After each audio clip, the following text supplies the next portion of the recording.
Sa isang maliit na baryo, may isang lumang bahay na pag-aari ng isang matandang babae na si Lola Maria.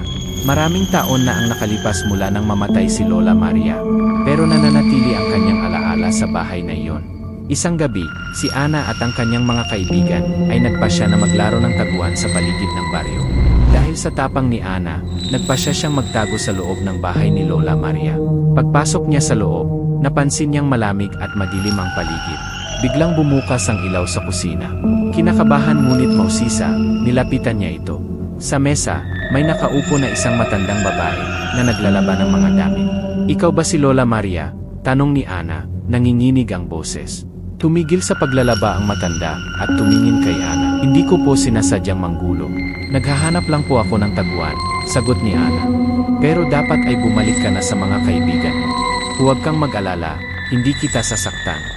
Nagmamadaling lumabas ng bahay si Ana at ikinuwento sa kanyang mga kaibigan ang nakita niya. Hindi siya pinaniwalaan ng iba, ngunit alam niya sa kanyang puso na totoo ang nakita niya. Mula noon, tuwing dumadaan si Ana sa bahay ni Lola Maria, lagi niyang nararamdaman ang presensya ng matanda. Hindi siya natatakot, kundi nararamdaman niya ang pagmamahal at pagkalinga ni Lola Maria na nagbabantay pa rin sa kanila mula sa kabilang buhay.